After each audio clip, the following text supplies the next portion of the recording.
friends, இன்னைக்கு நம்ம சேனல்ல நம்ம ஒரு ஈஸி அண்ட் குயிக்கா செய்யக்கூடிய ஒரு லஞ்ச் பாக்ஸ் ரெசிபி தயிர் சாதம் எப்படி செய்யலாம்னு பார்க்கலாம்.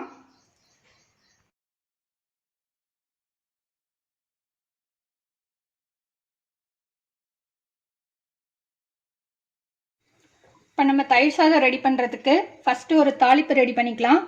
அதுக்கு 1 டேபிள் ஸ்பூன் அளவுக்கு எண்ணெய் ஆட் பண்ணிக்கோங்க. எண்ணெய் சூடாயிடுச்சு, இதில் கடுகு ஆட் பண்ணிக்கலாம். கடுகு பொரியும் போது உளுத்தம்பருப்பு, கடலைப்பருப்பு இது ரெண்டும் கொஞ்சம் ப்ரௌன் ஆகிற வரைக்கும் நம்ம ஃப்ரை பண்ணிக்கலாம். இது நல்லா ஃப்ரை ஆகிடுச்சு. இது கூட நம்ம கருவேப்பிலை ஆட் பண்ணிக்கலாம். பச்சை மிளகா 2 பச்சை மிளகா கீறி வச்சுருக்கேன், அதை ஆட் பண்ணிக்கலாம். இஞ்சி ஒரு சின்ன துண்டு இஞ்சியை இந்த மாதிரி நசுக்கி வச்சுருக்கோம், அதை ஆட் பண்ணிக்கலாம்.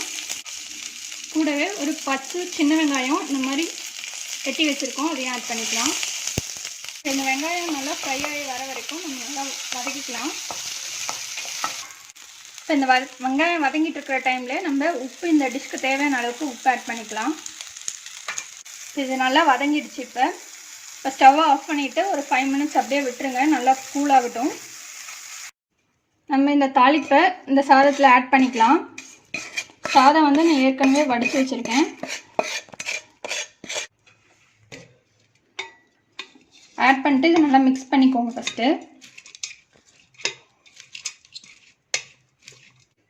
இப்போ இது கூட நம்ம தயிர் ஆட் பண்ணிக்கலாம். ஒரு 1/2 லிட்டர் அளவுக்கு தயிர் எடுத்து வச்சுருக்கேன், அதை ஆட் பண்ணிக்கலாம். ஆட் பண்ணிட்டு நல்லா மிக்ஸ் பண்ணிக்கோங்க. இந்த ரைஸோட நல்லா மிக்ஸ் ஆகணும் இந்த தயிர். உப்பு வந்து நான் தாளிப்புலேயே போட்டிருக்கேன், செக் பண்ணிவிட்டு இன்னும் தேவைப்பட்டால் நீங்கள் உப்பு போட்டுக்கலாம். பாருங்கள், இது நல்லா மிக்ஸ் பண்ணியாச்சு. இது கூட நம்ம வந்து கொத்தமல்லி தழை ஆட் பண்ணிக்கலாம். ஆட் பண்ணிட்டு நல்லா கலந்து விட்ருங்க. அவ்வளோதான், நம்ம தயிர் சாதம் ரெடி ஆயிடுச்சு. பாருங்கள், நம்ம தயிர் சாதம் சூப்பராக ரெடி ஆயிடுச்சு. இது ஒரு ஈஸி அண்ட் குயிக்கான lunch box recipe. So try பண்ணுங்கள். ட்ரை பண்ணிட்டு உங்கள் கமெண்ட்ஸை போஸ்ட் பண்ணுங்கள், உங்கள் ஃப்ரெண்ட்ஸோட ஷேர் பண்ணுங்கள். எங்கள் சேனலை மறக்காமல் சப்ஸ்கிரைப் பண்ணுங்கள்.